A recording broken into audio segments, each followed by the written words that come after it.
우리 말씀 받기 전에 한번 기도하겠습니다. 하나님 감사합니다. 오늘도 예배 속에 거하시는 그 하나님의 능력의 역사가 우리에게 충만하게 임하게 하여 주옵소서.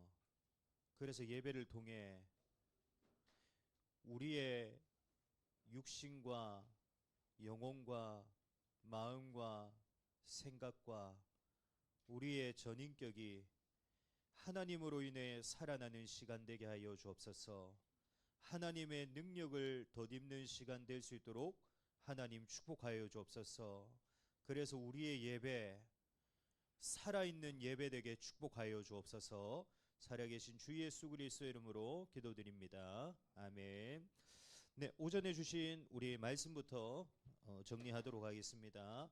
오전에 주신 말씀이 출애굽기에 예표된 그리스도 7번째 속죄제의 수송아지 온전한 희생 제물이신 예수라는 말씀을 우리에게 주셨습니다. 그리스도 예수께서 우리를 위해 십자가에 죽으시고 부활하심으로 인해 우리의 죄는 대속되어지고요. 또 우리의 죄는 깨끗게 되어졌습니다.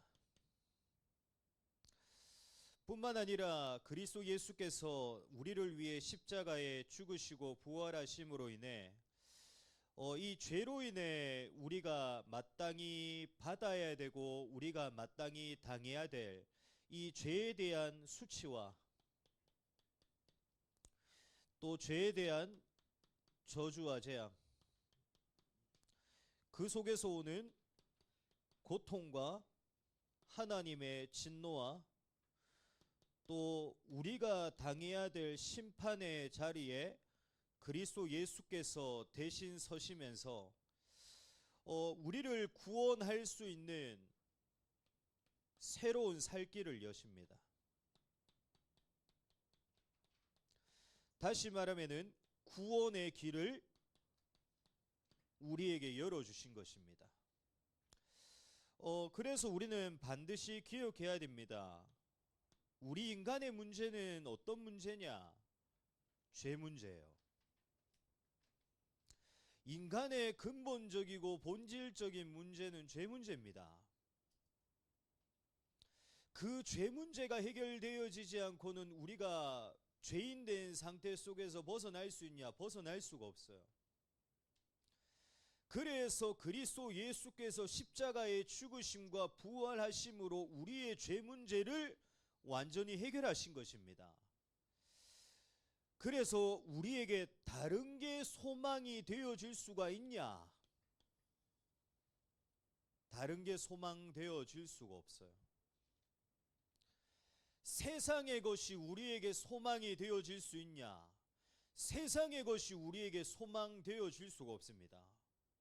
사람의 것이 우리에게 소망이 될 수가 있냐? 사람의 것이 우리에게 소망되어질 수가 없어요. 왜냐? 그것으로는 우리의 죄 문제를 해결할 수가 없습니다. 죄 문제는 언제 해결되어지냐? 누구를 통해서만 해결되어지냐? 누구를 통해서만 대속되어지고 깨끗게 되어지냐? 그리스도 예수를 통해서. 다시 말하면 우리에게 산 소망, 영원한 소망이 되어지시는 분은 그리스도 예수밖에 없습니다. 그래서 우리의 소망을 어디에 두어야 되냐? 그리스도 예수께 두어야 돼요. 우리에게 산 소망이 되어지고 영원한 소망이 되어지시는 분은 그리스도 예수밖에 없기에 우리가 어디에 소망을 두고 살아가야 되냐? 그리스도 예수께.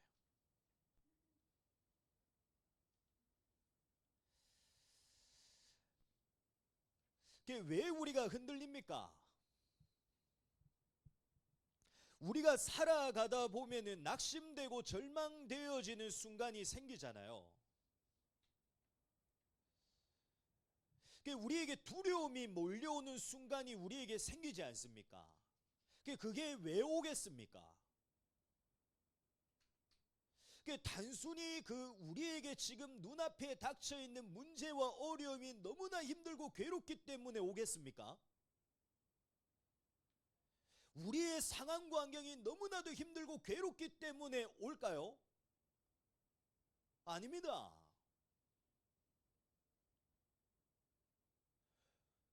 소망 아닌 것에 우리의 소망을 두고 있기 때문에 그런 겁니다. 영원한 것은 오직 그리스도 예수의 그 복음의 소망밖에 없는데 다른 것에 우리의 소망을 두고 살아가니까 우리의 인생이 흔들리는 겁니다.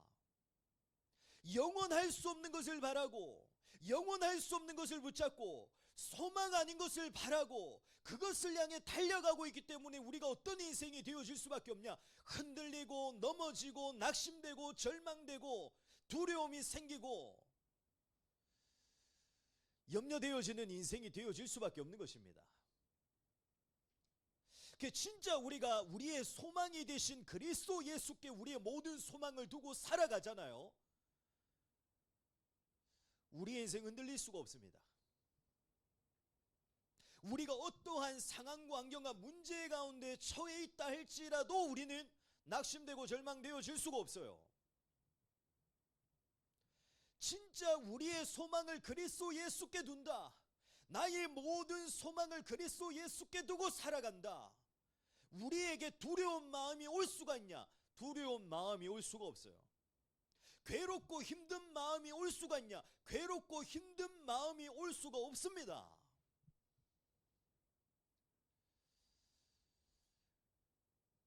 그래서 우리의 소망을 뒤바꾸셔야 됩니다. 우리는 지금 어디에 소망을 두고 살아가고 있습니까? 세상에 우리의 소망을 두고 있습니까? 사람에게 우리의 소망을 두고 있습니까? 내 생각과 내 뜻과 내 의지에 우리의 소망을 두고 있습니까? 흔들립니다. 넘어집니다. 낙심하게 되고 절망되어집니다. 두려움이 우리에게 찾아옵니다. 근심과 걱정과 염려가 올 수밖에 없습니다. 왜? 우리에게 산 소망, 영원한 소망이 되는 것은 그리스도 예수밖에 없기에. 진짜 우리 대청부는 그리스도 예수께 소망을 두는 자 되기를 축복합니다. 그래야지 흔들리지 않아요. 그래야지 낙심 절망되어지지 않습니다. 그래야지 흔들리지 않을 뿐만 아니라 염려, 걱정, 근심이 올 수가 없다니까요. 우리의 모든 소망을 그리스도 예수께 두어야 두려움이 찾아올 수가 없어요. 이번 한 주간도 주신 말씀대로 우리의 죄 문제를 해결하시고 우리의 모든 죄를 대속하시고 깨끗게 하시고 죄로 인한 모든 문제들까지도 해결하신 그리스도 예수만이 우리에게 소망 되십니다. 말씀을 통해 그분만이 우리의 유일한 소망임을 날마다 확인하는 축복 속에 우리의 소망을 완전히 그리스도 예수로 뒤바꾸는 한 주간이 되시기를 그리스도 예수로 축복합니다. 그래서 흔들리지 않는 인생 되기를 바랍니다. 낙심되고 절망하지 않는 인생이 되기를 바랍니다. 근심하고 염려하고 걱정하는 인생이 되어지질 않기를 바랍니다. 두려움 속에서 살아가게 되는 인생이 되어지지 않게 되기를 그리스도 예수로 축복합니다. 오늘 우리가 살펴볼 언약의 말씀은 하나님의 형상을 회복하라 라는 제목의 말씀입니다.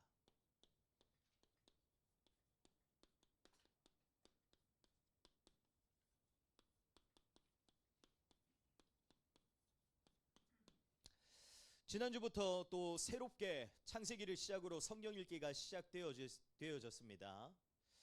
우리가 하나님을 알아갈 수 있는 길은 한 가지밖에 없습니다. 하나님의 특별 계신 성경을 통해서만 우리가 하나님을 알아갈 수 있고 하나님을 만날 수 있고 하나님을 대면할 수 있습니다.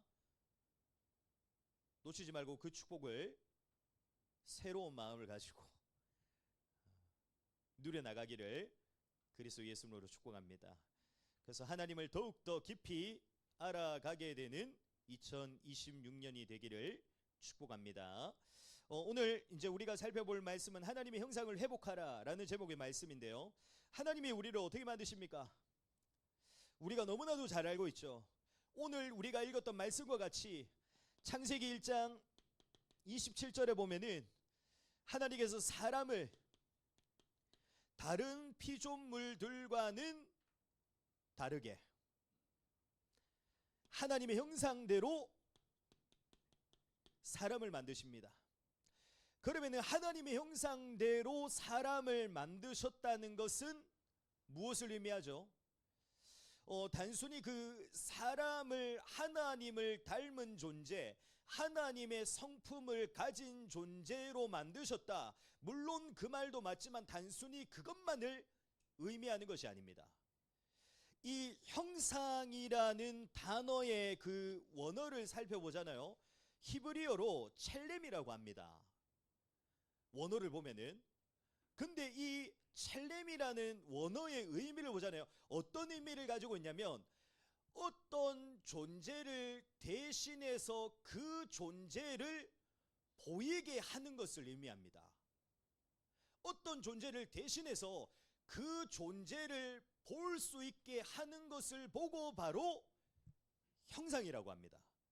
다시 말하면 우리를 통해 하나님이 무엇을 원하셔서 우리를 만드셨냐? 무엇을 원하셔서 우리를 하나님의 형상대로 만드셨냐? 우리를 통해, 사람을 통해서 하나님과 그 하나님의 사랑과 능력과 그 하나님의 역사가 무엇인가를 드러내시고 나타내시기 위해서 우리를 만드신 것입니다.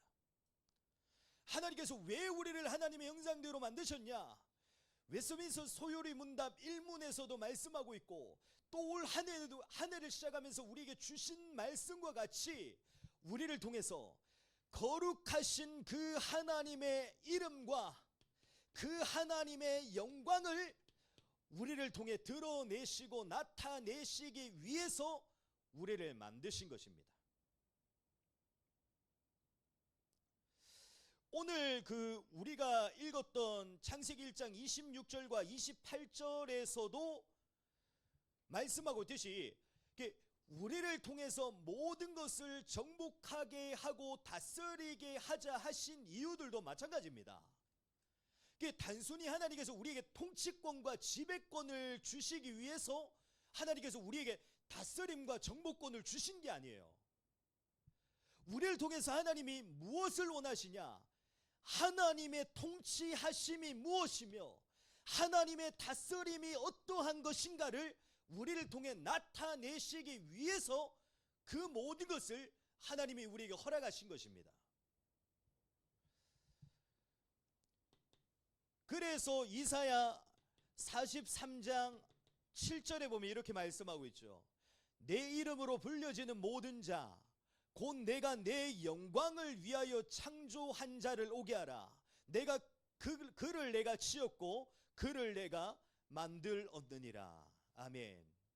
또 우리가 잘 알고 있는 베드로전서 2장 9절에도 하반부에도 보면 이렇게 말씀하고 있죠. 이는 너희를 어두운 데서 불러내어 그의 기이한 빛에 들어가게 하시니의 아름다운 덕을 선포하게 하려 하심이라. 우리를 어두운 데서 불러내셨는데 왜 불러내셨냐? 그의 기이한 빛에 들어가게 하시니, 그가 누구십니까? 하나님이시지 않습니까?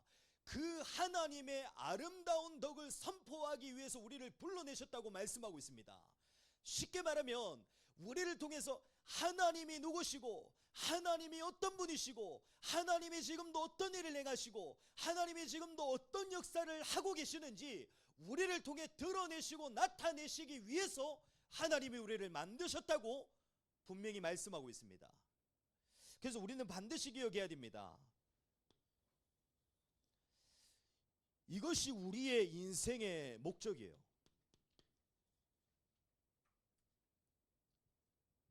먹고 사는 게 우리의 인생의 목적이 아닙니다. 좋은 대학에 가고 좋은 직장에 취직해서 성공하는 게 우리의 인생의 목적이 아니에요.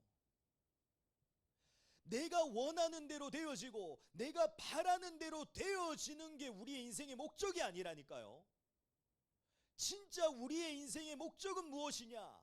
우리를 창조하신 우리를 창조하신 그 하나님의 사랑과 능력과 역사와 거룩한 이름과 그 하나님의 영광, 그 하나님의 통치하심과 다스리심이 어떠하신 것인가를 드러내고 나타내는 것이 우리의 인생의 목적입니다. 다시 말하면 이게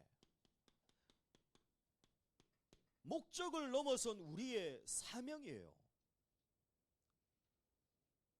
하나님께서 우리를 어떻게 만드셨냐? 사명을 가진 존재로 만드셨다니까요.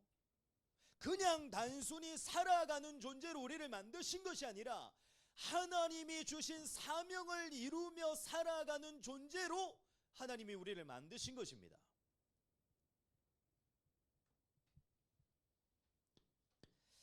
그런데 중요한 것은 우리가 잘 알고 있듯이 그 아담으로부터 전가되어진 하나님을 반역하고 거역하게 된 그 죄로 인해서 우리에게 하나님이 주신 하나님의 형상, 그 하나님의 형상이 어떻게 되어지죠?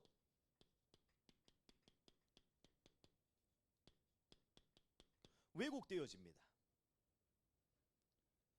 하나님이 원래 우리에게 주신 그 하나님의 형상이 왜곡되어져서 하나님이 원래 우리에게 주신 그 사명을 올바르게 감당하지 못하게 됩니다. 무엇으로 인해서? 죄로 인해서. 다시 말하면 죄로 인해 죄로 오염되어지고 부패되어짐으로 인해 이제는 우리가 누구를 위해 살아가게 되어졌는가? 하나님이 아닙니다. 원래 하나님께서 우리를 하나님을 위해 살아가는 존재로 만드셨거든요. 그런데 이 죄로 인해 우리의 인생의 주인이 어떻게 바뀌어지냐? 하나님이 아닌 나로 뒤바뀌어지게 됩니다. 죄로 인해 이제는 우리가 누구를 위해 살아가게 되어졌냐? 하나님이 아닌 나와 눈에 보이는 세상과 육신의 것을 위해 살아가는 인생이 되어졌습니다.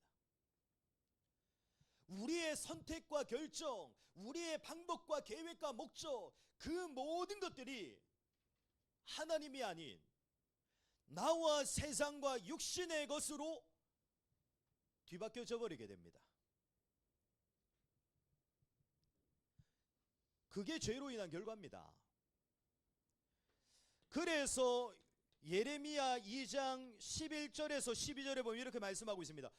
어느 나라가 그들의 신들을 신 아닌 것과 바꾼 일이 있느냐? 그러나 나의 백성은 그의 영광을 무익한 것과 바꾸었도다. 너 하늘아, 이 일로 말미암아 놀랄지어다. 심히 떨지어다. 두려워할지어다. 여호와의 말씀이니라. 아멘.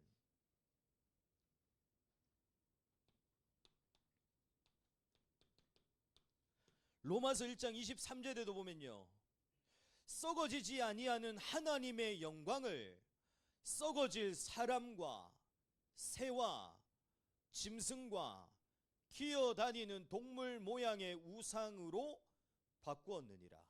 아멘. 하나님으로 살아가야 될 우리의 인생이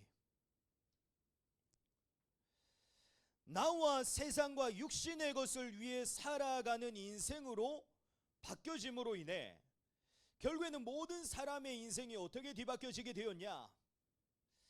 우리의 열심과 노력과 최선, 우리가 가진 것, 우리가 이룬 것과는 상관없이 우리의 삶 전체 속에 죄로 인한 고통과 저주와 재앙이 스며들어 결국에는 모든 사람의 인생,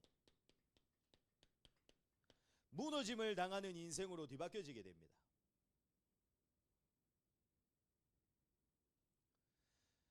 하나님을 경배해야 될 인간이, 하나님을 바라보아야 될 인간이 죄로 인해 하나님이 아닌 나와 세상과 육신의 것을 위해 살아감으로 인해 우리의 인생이 어떻게 바뀌어졌냐? 무너짐을 당하는 인생으로 뒤바뀌어져 버리게 된 겁니다.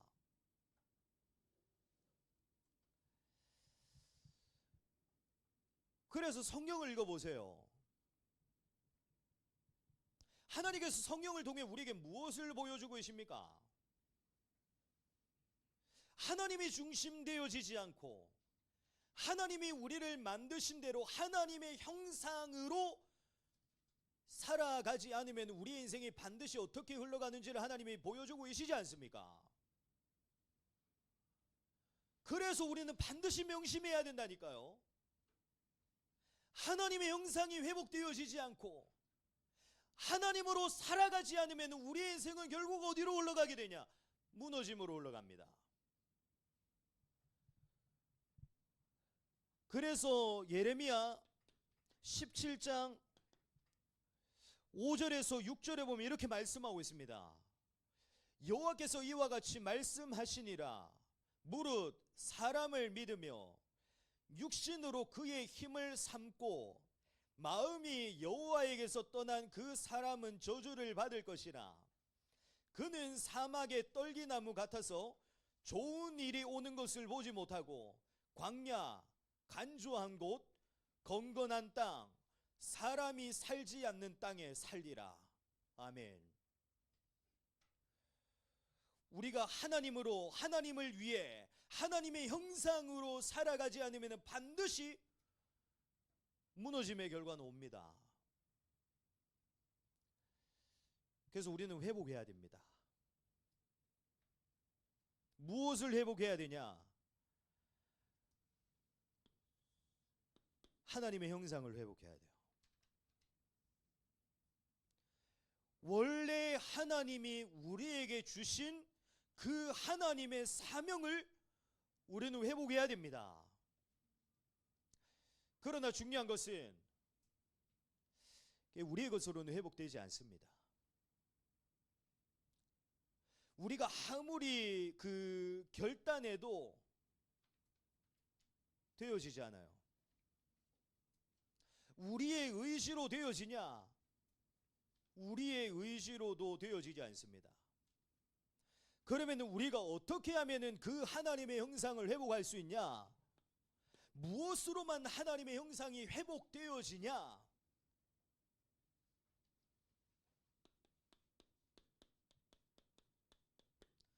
십자가의 죽으심과 부활하심으로 왜곡되어졌던 그 하나님의 모든 형상을 완전히 회복시키시고 그 형상을 완전히 드러내신 오직 그리스도 예수로만 하나님의 형상이 회복되어집니다.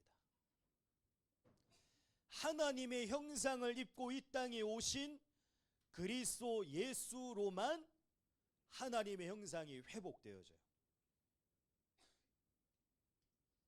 우리의 사명이 언제 회복되어지냐? 그리스도 예수로 회복되어집니다. 그래서 히브리서 1장 3절에 보면 이렇게 말씀하고 있습니다. 이는 하나님의 영광의 광채시요 그 본체의 형상이시라. 그의 능력의 말씀으로 만물을 붙드시며 죄를 정결하게 하는 일을 하시고 높은 곳에 계신 지극히 크신 이의 우편에 앉으셨느니라. 아멘. 그래서 우리는 반드시 어떤 축복을 누려야 됩니까? 그 하나님의 형상을 완전히 회복시키신 그리스도 예수 안에 거하며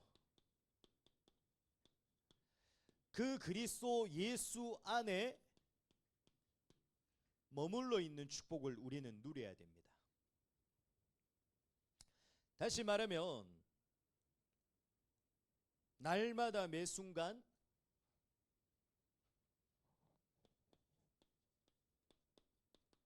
예배와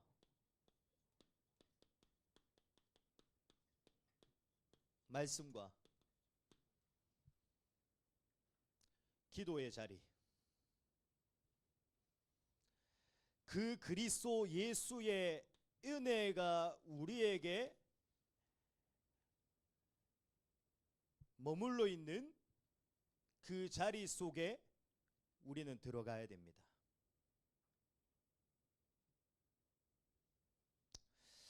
우리가 진짜 그리스도 예수의 은혜가 우리에게 임하는 이 자리 속에 우리가 머물러 있잖아요. 진짜 우리가 이 은혜 속에 거하는 삶을 살아가잖아요. 반드시 우리에게 하나님의 형상이 회복되어집니다. 다시 말하면 내 인생을 통해 하나님의 살아계심이 나타나요. 우리가 진짜 하나님의 은혜, 그리스도 예수의 은혜가 우리에게 임하는 그 시간에 머물러 있고 그 자리 속에 서 있잖아요. 그러면 하나님의 사랑과 능력과 역사, 거룩하신 그 하나님의 이름과 영광이 우리를 통해 나타납니다. 우리가 이 시간 속에 머물러 있고 이 속에 있는 자의 축복을 누리잖아요. 그러면 내 인생을 통해 하나님의 통치하심과 하나님의 다스리심이 분명히 드러나고 나타내게 됩니다.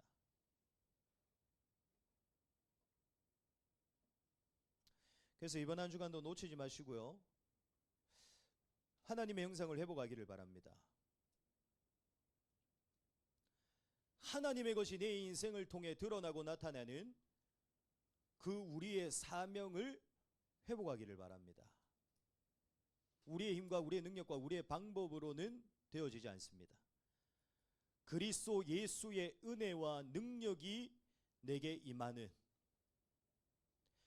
예배와 말씀과 기도의 자리 속에서 회복되어집니다. 그 축복을 반드시 누리는 우리 대청부가 되기를 축복합니다. 그래서 하나님의 살아계심의 역사가 우리를 통해 나타나기를 바랍니다. 하나님의 사랑과 능력과 역사가 나타나기를 바랍니다. 올 한 해 우리에게 주신 말씀대로 거룩하신 그 하나님의 이름과 영광만이 드러나고 나타나기를 바랍니다. 하나님의 통치하심과 다스리심이 우리를 통해 드러나고 나타나기를 바랍니다.